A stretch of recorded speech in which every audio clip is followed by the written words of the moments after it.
Say performance yesterday. I mean, he did lose. Oh, there he is. Okay, so Yeah. players are ready, as it seems. And Yeah, he did lose like two games yesterday in Swiss. He did say he got unlucky, but it's just a testament to his skill to like that very last game, especially with a very tough one against Alberto Gini. How well he's been playing. Yeah, that's true. We saw his last round in Swiss on stream. I think he was 4-2 at some point in the tournament, but was able to crawl all the way back by winning out his last 3 games. He made it to the top cut. Jamie Boyt, also an interesting figure. We almost featured him on the stream, but then there was a repairing, so that didn't happen. But yeah, those two are definitely familiar with each other. Having played in the UK scene, for example, they faced at regionals. Yes, in fact, of the 4 regionals held in the United Kingdom this season, they won all of them between themselves. So Jamie Boyt won the Wakefield regional, while Joseph Richardson won the Sutton Coldfield, the Glasgow, and the London regional. Jamie Boyt has said that he fears Joseph Richardson as a player. I mean.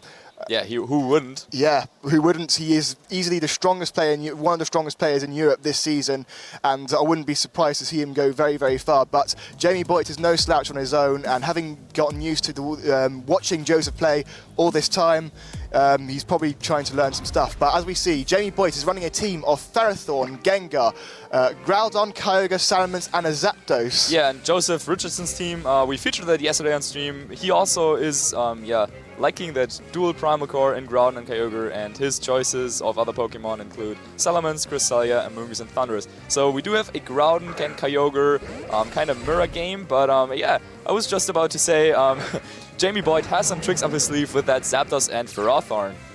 Yes, interesting to see Jamie Boyt not opting for his usual Kyogre and Rayquaza call. Yeah, well, but he brought some old friends, for example, that Gengar, with which he won regionals. So, yeah, dual Primal has been the story of this tournament. Joseph Richardson, who used to favor the Big Six, and Jamie Boyt, who used to prefer Rayquaza, and Kyogre, both opted to go with the dual Primals now, and it has worked out for them. Yes, it certainly has. Zapdos is certainly more of an interesting choice on Jamie Boyt's team. Well, Zapdos tends to carry the surprise hidden power Water sometimes for Groudons while Kyogre switches in. And sometimes they also carry hidden power Ice. So very flexible Pokemon offensively. Sometimes carries a Heat Wave for Ferrothorns. Yeah, Roar is pretty common as well. And I do think that this Zapdos, depending on its moveset, could actually make a big impact on this game. Since... yeah, it can take attacks from Kyogre kind of well from time to time, and it can switch on Precipice Blades from Groudon, though it can't really deal too much damage back unless it has that hidden power Water. But the first turn is unfolding, and Zapdos goes for the Thunderbolt onto the Thundurus. Thundurus takes the Thunderbolt quite well, and it does proc the Citrus Berry, healing up back to 75%, while Thundurus does throw back a Thunderbolt of its own, doing not quite as much damage to Zapdos, while the Salamence protects itself from the oncoming Ferrothorn's Gyro Ball. Yeah, that Zapdos outspeeding the Thundurus is actually a little bit interesting, since yesterday we saw that Joseph Richardson's Thundurus was outspeeding his own Groudon, so yeah, he has a fast-trained Thundurus, but that Zapdos even quicker. That Salamence casually protecting itself. It didn't want to face that surprise hidden power Ice or anything. Didn't want to get Thunder Waved if that Zapdos carries it. And yeah, just straight out attacks. I mean, nothing big happened, and we can probably expect both trainers to have brought their Primals in the back. Joseph might have a case for him if he wants to go with his Cresselia as well.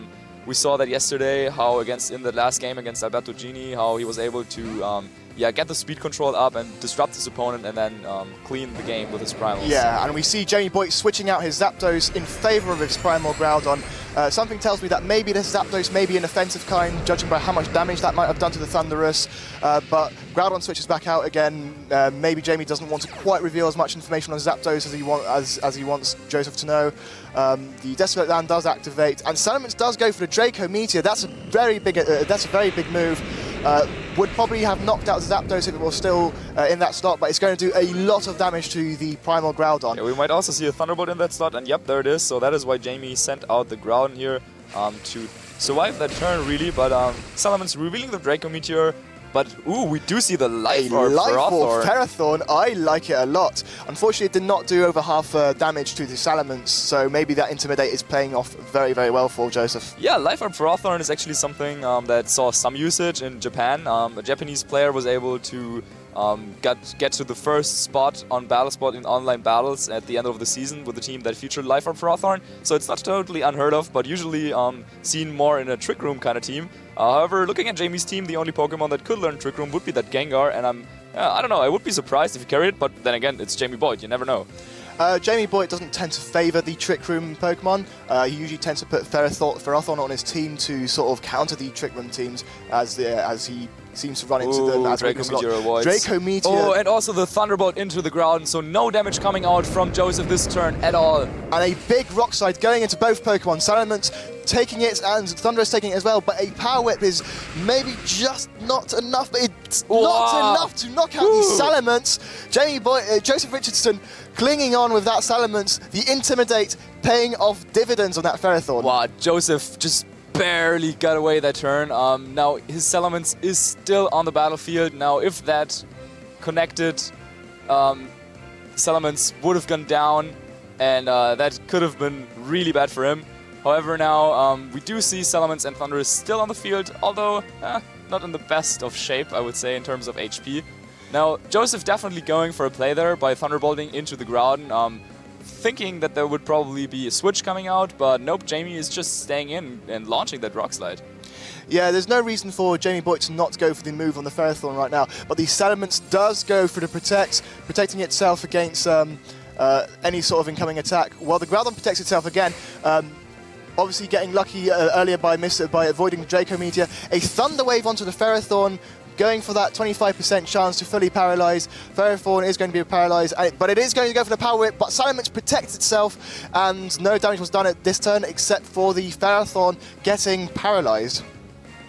Yeah, great turn there for Joseph. He didn't really lose anything at all, but was able to get that paralysis off. I mean, paralyzing a Ferrothorn, probably not the most useful thing. However, yeah, we've seen it time and time that chance for a full paralysis can definitely come in handy.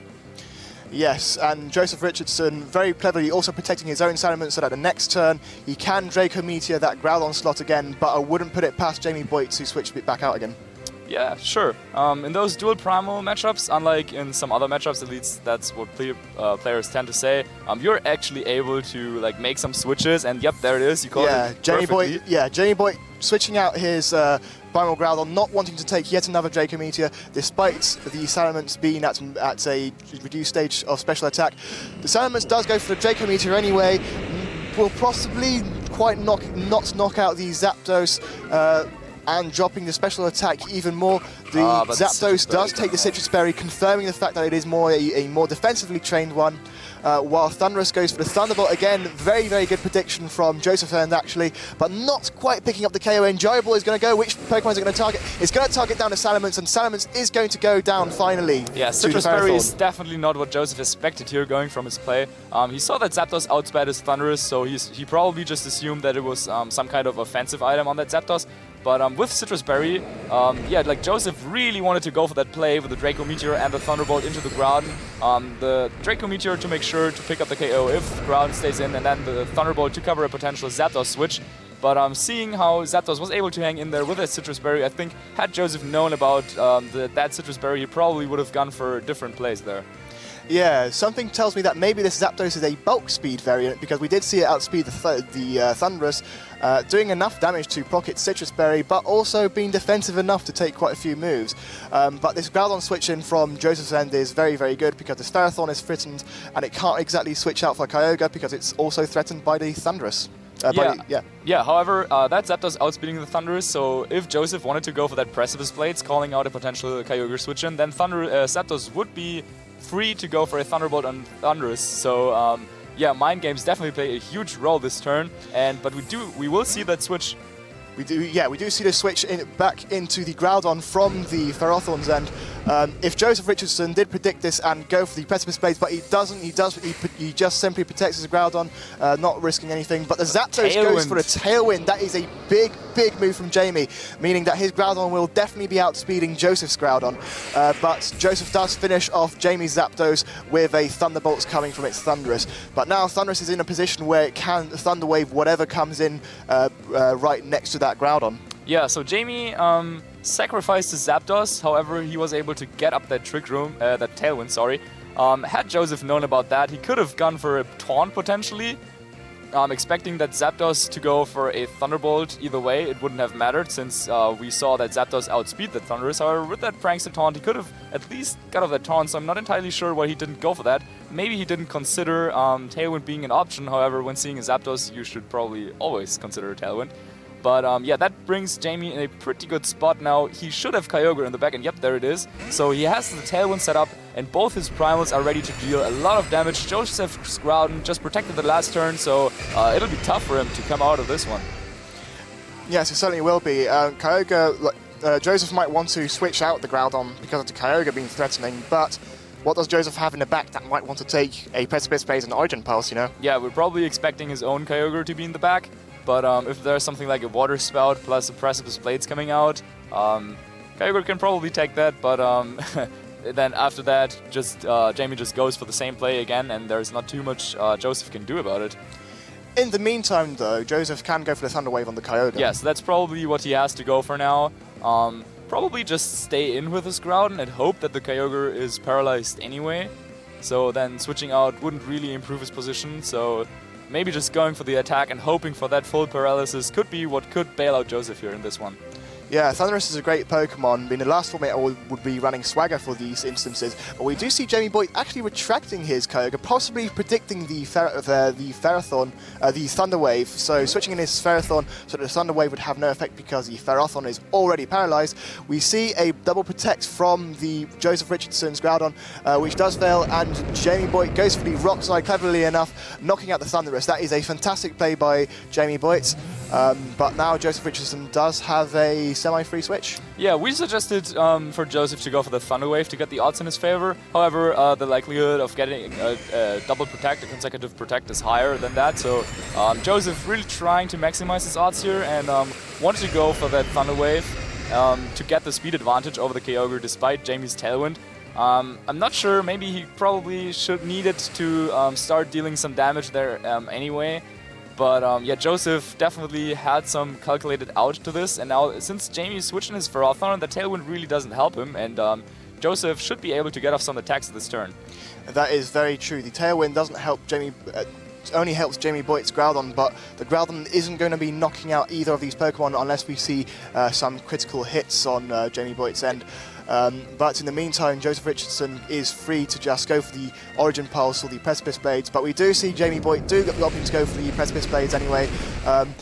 It's doing a lot of damage, but not quite knocking out the Groudon. Groudon going for a Precipice Blades on its own. Ferrothorn avoids the attack, but the Precipice Blades do go on the opposing Groudon, will knock out the Groudon. Let's see what this Kyogre goes for. Most likely an Origin Pulse, hoping that the single target Origin Pulse would be enough to knock out the Ferrothorn with the Precipice Blades chip damage, but I don't think it quite will be. Do we see a full paralysis? We do see a Power Whip, and it does connect with the Kyogre. The Kyogre is most likely going to go down.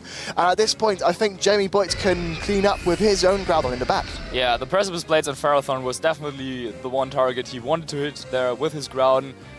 He got a little bit lucky that he got out of that situation despite failing that double protect, since Jamie was so sure that Joseph would just probably, I would assume, switch out his Groudon. At least that's what I think from seeing that he sent out that Ferrothorn. However, that didn't happen. So Groudon taking that Precipice Blades, and now if he hit both the Origin Pulse and the Precipice Blades, he potentially could have stalled out the Tailwind and then tried to take down that Kyogre. However, the Kyogre also still at full health. I think, yeah, like if that had hit and if Joseph timed his moves, his selection time a little bit better, he could have also made an effort to take this game to timer. But seeing as how things stand, Jamie will just go for that Ice Beam and pick up the first game.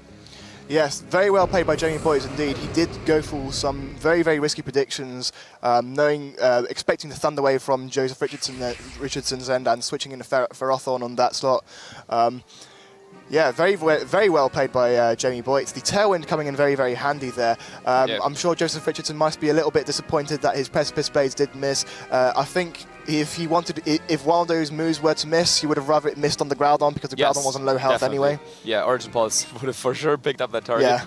But something we haven't mentioned yet, for both of these players, this might actually be the final game, they are away from getting their ticket to the 2016 Pokemon World Championship in San Francisco that will be happening in August. Both of them are at such a high CP count that this top 16 potential finish after winning that game could earn them just enough championship points to claim their spot in the top 16 of Europe for the entirety of the season and thus getting the trip. Yeah, although some people have been calculating that maybe Joseph Richardson could get away with a top 32 and still get a paid flight, it is unsure, but Joseph Richardson does have about 100 championships more than Jamie Boyt does. But yeah, here we see the teams again. Jamie Boyt has the Ferrothorn, the Gengar, the Groudon, the Kyogre, the Salamence and the Zapdos.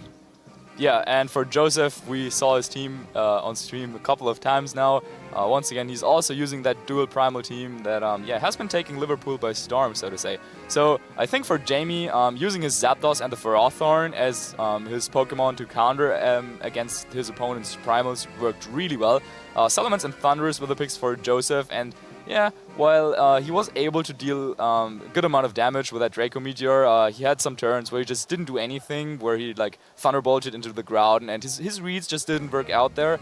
And I'm pretty sure Joseph, while he showed that he can play the aggressive game in the first game, he might try to adapt a little bit to Jamie's playstyle and play like his moves a little bit different of a prediction level, but he actually doesn't opt to change things up, and we're seeing Salamence and Thundurus again on Joseph's side. Yeah, we're seeing the exact same leads again. I think Joseph Richardson now has to calculate with this Salamence being faster than his own Thundurus. You know, we did see. Did we see a hidden power on the Zapdos' end? I don't think we did see it, but we did see the Thunderbolt onto the Thundurus doing quite a bit more damage than Joseph maybe feels comfortable with. A Thunder Wave onto the Salamence slot from either Pokemon really could be big, but Jamie Boyt also has that Tailwind option to maybe cover for that a little bit. Yeah, this is a little bit of an awkward position. I mean, Salamence plus Electric Flying type for both sides. I mean, both are trying to use their Electric Flying type for speed control. However, setting up a Tailwind wouldn't really do too much for Jamie if his Salamence would get paralyzed in the process. However, if he opted to go for, say, like a Protect with Salamence and Tailwind, he's open for a potential taunt play coming out from Joseph. So let's see what both competitors decided to do here. Joseph does decide to switch out the Salamence, preserving the Intimidate ability for later, while switching in his Kyogre, which is a Primal Kyogre. Little bit of a dangerous situation because a Thunderbolt onto that slot may very much hurt. Especially a double target with a double edge and a Thunderbolt could be very, very nasty. And as we see, Jamie Boyt does not make any switches. His own Salamence does decide to go for the Mega Evolution. Yeah, let's see if he decided to go for the Protect, and nope, Zapdos he just goes for the attack with that Salamence. So that is an interesting play. We didn't see any Prankster attack once again from Thundurus. I don't know why he's not just trying to go for either the Taunt or the Thunder Wave. He's just letting his opponent get away with setting up that Tailwind without contesting it at all, unless there's like some hidden power ice coming out, but nope, just a Thunderbolt. Yeah, that's an interesting play. I mean, but that's a critical hit. Yeah, that is a critical hit, but it does proc the Citrus Berry, which maybe Joseph did not want to do. I think Joseph would have rather it had gone to as low as possible before procking the Citrus Berry, so that it was at a lower health than what it would usually do. But yeah, I think it comes down to roughly the same, but yeah, that is an interesting mechanic there. The Zapdos, like, after the critical hit, probably having more HP than without it. Though now the Citrus Berry is gone, and he still has that Thundurus in play, and I bet now he would try to go for the Thunder Wave. However, of course, Groudon is the primary switch in here. He has, Joseph has Kyogre and Thundurus on the field. Neither of them can do anything to Groudon unless like an Ice Beam or something. But yeah, Joseph definitely can't be happy with the situation. Yes, but I can assume that Joseph is maybe thinking that his Kyogre could take a Thunderbolt, and maybe he's Ice Beaming that Zapdos slot, getting rid of the only speed control that Jamie has available. Yeah, but even then, Jamie would just be able to get another sweeper into position with his Tailwind setup, so Joseph makes a nice play, switches out into his Groudon, preserving his Kyogre for later. Yes, I'll be interested in seeing what Joseph decides to do with the Thundurus, possibly just going for yet another offensive move onto the Zapdos, getting it as low as possible so that any next move can knock it out in the same turn that maybe Tailwind ends, so that Joseph can not have to worry about that. And we do see the Thunderbolt not doing quite as much damage as it did in the first turn. I can guess that was probably a very, very large damage roll. Now, I despite the fact that Joseph didn't achieve anything this turn, I still agree with his play. While he didn't go for the Thunder Wave in the first turn or anything, he had to make something happen, and he couldn't allow Jamie to just get away from setting up Tailwind and then attacking again. So I do think that he had to go for that Thunder Wave there, but Jamie reading into that pretty nicely, bringing his Groudon out. Yes, and we do see Joseph Richardson switching out his own Groudon for the Salamence, going for the Intimidate, but a big Rock Slide coming out for Jamie Boyt. Maybe the Intimidate is going to pay some dividends. Thunderous just hanging on, eating away on that Citrus Berry, so maybe he'll be able to take yet another Rock Slide. But we do see Thunderous flinches, and Zapdos goes for a Roar? On his own Groudon to switch it out. Wow, that is certainly a Jamie Boyt play. That is a very Jamie Boyt play. Jamie Boyt loves Roar. And it was random what would come in, right? So, yeah, it's not like he could choose. Yeah, and it does work out for him, because now Jamie Boyt's Salamence is guaranteed to be quicker than Joseph Richardson's Salamence, because it has Mega Evolved. But Joseph Richardson also is now in a position where his Intimidate on the Groudon earlier didn't matter, because the Groudon just switched out again. Yeah, what an odd positioning there. I think Jamie just wanted to have his Groudon in the back for the later game when Joseph has his Kyogre in the field, so he can switch it in again. But yeah, just going for the Raw is definitely not something Joseph anticipated, and in the way he calculated the game, that definitely did not play any role. But yeah, Jamie probably just also played it down to whatever comes in there, I'm going to switch back into Groudon the next turn anyway, so it doesn't really matter what comes in with the Roar. Yeah, Jamie Boyt probably fearful of the Thunder Wave yet again. We see Joseph Richardson Mega Evolving his Salamence, a special move onto the other Salamence slot, and if Joseph made that prediction, could be very strong. But Joseph Richardson, smartly enough, decides to protect, maybe trying to match the speed of Jamie Boyt. But Zapdos goes for the Thunderbolt and knocks out the Thunderous. The Thunderous goes down, and Joseph Richardson has lost his form of speed control. Jamie Boyt's Zapdos is still on the field, and it can just freely go for a Tailwind the next turn again. Yeah, so Tailwind runs out now, but Joseph is in a bad spot. He has to come up with something. Now he tried to make the prediction by protecting Salamence and just going for another Thunderbolt on the Zapdos, I would assume. But that didn't work out, and now he's really pushed back against the wall, being down 0-1. Jamie probably just inches away from clinching the potential invitation to the World Championships. Yes, now Joseph Richardson does have the option of Draco Meteor. We did see it earlier, and maybe he's just banking on the Draco Meteor being just enough to knock out the Zapdos. Yeah, then if you went for a Precipice Blades, depending on how those Groudons are trained, there could be a chance that a single target Precipice Blades would be enough to knock out Jamie's Groudon. However, going by his team, yeah, we don't know. He could also train his Primals to be bulky, and then yeah, make use of that Tailwind provided speed control form by Zapdos. So, yeah, Joseph's really in a tough spot. Maybe he might even need to think about trying to fish for a critical hit here. Yes, Joseph Richardson certainly is in a worse position, but Jamie Boyt decides to protect his Groudon, hopefully getting the Tailwind up for himself. The Salamence goes for the Draco Meteor. Is it enough to go to knock out the Zapdos? This is really important now. This may decide the outcome of the game. The Draco Meteor goes, and it's not... Is it enough? No, it's not quite enough. It was not quite enough to knock out the Zapdos, and the Zapdos goes for the Tailwind, meaning that Jamie Boyt's Groudon does outspeed, and the Precipice Blades going into the protecting Groudon and the immune Zapdos. This is an awful position for Joseph Richardson and a fantastic position for Jamie Boyt. 3 regional wins on Joseph's sides, 1 regional win on Jamie's sides, and this could be the end. This could eliminate Europe's current first rank in championship points. What you said earlier probably decided that game. That critical hit from Thunderbolt on the Zapdos, activating the Citrus Berry, maybe leaving it with just barely enough HP to take that Draco Meteor now. Wow. Yeah, as I was saying, that is a big factor, and Joseph Richardson is now has now a weaker Salamence because of the Draco Meteor, but smartly enough deciding to stall out the Tailwind a little bit. Maybe he's hoping to not get flinched by the Rock Slide. Groudon goes for the Precipice Blades, connects with the opposing Groudon, but it's probably not going to be quite enough to knock it out. But it's a critical hit! That is a critical hit on Jamie Boyt's Groudon. This game is insane, ladies and gentlemen. So maybe that is exactly what Joseph needed. He made the right play there, didn't take as much damage as he could have.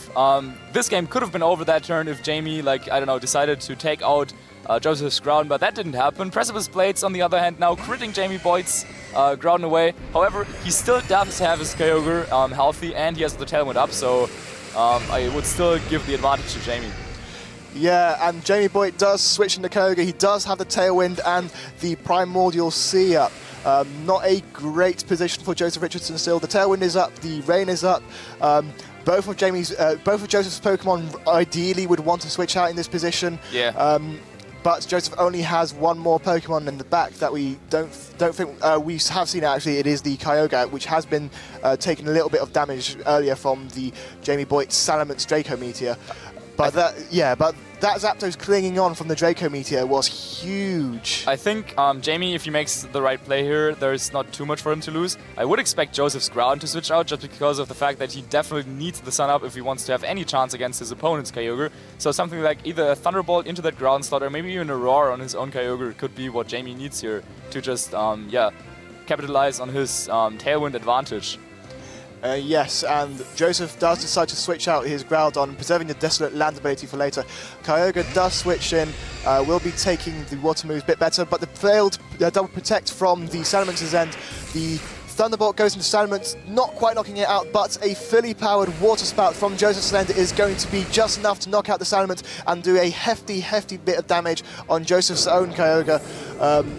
Joseph is still not in a great position. Although he does have the Desolate Land now, Jamie Boyt still has Tailwind. Yeah, so I'm not entirely sure if I agree with Jamie's player. I think if Joseph got that consecutive Protect, he might have still had a shot at fighting back from this. But since that failed, Salamence went down and the HP on his Kyogre also really dropped. But yeah, I thought we were going to see a Thunderbolt into that slot. But now, okay, Joseph was able to get his Groudon in against that Zapdos and Kyogre now. This is like the ideal situation. This is like the only move, or like the only attacking move he will probably have left to make something work here. So maybe he has some surprises left for us on that Groudon, but yeah, Kyogre is still in danger of being picked up by a Thunderbolt from that Zapdos, so things are looking really rough. Very true. But the Zapdos is at a very low health and Tailwind is about to run out. If Joseph can find a way to knock out the Zapdos before Jamie Boyt has a chance to reset the Tailwind, maybe it may become a showdown between the 4 primal Pokemon. Yeah, we did see Joseph's Groudon carry Stone Edge, I believe, earlier, so that could be a way to like take out that Salamence. But so he does have that coverage available to him. We see Jamie Boyt switching out the Groudon 4. And there is the Stone Edge. There's a Stone Edge. So he predicted that switch. Salamence. Good play, but no critical hit. Not quite enough, and Tailwind is going to peter out in this turn, and Zapdos is free to go for yet another Tailwind if this Zapdos is faster than the primal Pokemon on Joseph's end. I feel that Joseph should have taken advantage of that final turn of Tailwind and knocked out the Zapdos before Jamie Boyt would have a chance again. Yeah, then again, though, he probably needed to make a play here, and going for the Stone Edge, I mean, he read the Salamence switch in quite nicely, though, unfortunately for him, he didn't get the critical hit to knock it out. It's tough now. Zapdos and Salamence are probably both faster than the Primals anyway, so Jamie probably doesn't need that speed control form of Tailwind right now. Yeah, Kyogre probably trying to go for another double Protect here, since maybe the timer is like the only win condition. If he somehow is able to keep both his Mons alive while he gets to knock out his opponent's Pokemon somehow. Yes, but Joseph Richardson does decide to protect his own Groudon, but a double edge from the Salamence is going to be enough to pick up the KO in the Kyogre. Double edge onto the Kyogre. Salamence is going to take the recoil, and Zapdos goes for the Tailwind, and with the Kyogre that Jamie Boyt has in the back, I don't really see a way for Joseph Richardson to recover from this. No, this is probably just game over. Now, this play might seem a little bit questionable on Joseph's end, but I think I know what he was trying to go for there. Maybe he has some information like about his opponent's team that like makes this like more sensible, but I don't want to spoil anything. Anyway, I do think that in the end, Jamie definitely deserved to win this game. I think he had the matchup with that Zapdos against the dual primal team of his opponent. Very interesting pick here from Jamie Boyt. And yeah, he was able to take that game and potentially earn himself that trip to the Pokemon World Championships. Wow. Yes, very well played by Jamie Boyt. I think he's been studying the way Joseph Richardson plays quite a lot, having very rarely beaten him in tournaments at all. I think the record is Joseph Richardson has never lost to Jamie Boyt before. Wow, I and now I at believe the big that's the record. stage, Yeah. the most important tournament of the year for both of them, UK Nationals, he is able to defeat him. Yes, that's very true. There are some unfortunate instances for Joseph there as well. The Precipice Blades miss on the Ferrothorn in game 1, and the Draco Meteor miss in game 1, and that critical hit that he did not want on the Zapdos earlier. That rarely happens, but sometimes it does. Getting a critical hit you don't want, but what an amazing series. I think you will have an interview with Jamie Boyt yes, I shall. just in a bit. But that will be in just a second, and we'll be back very, very shortly with Jamie Boyt. See you guys in a second.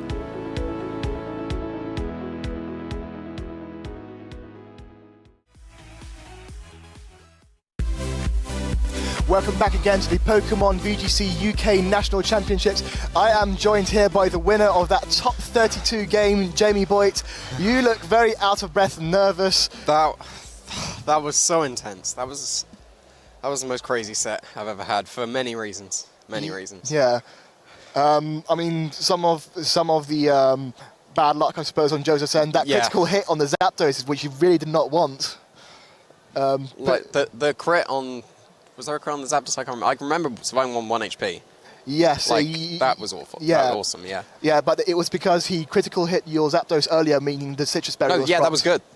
Both of his crits were good for me. I got the Citrus, so I lived the Draco, and he crit my Groudon, which gave me the free switch.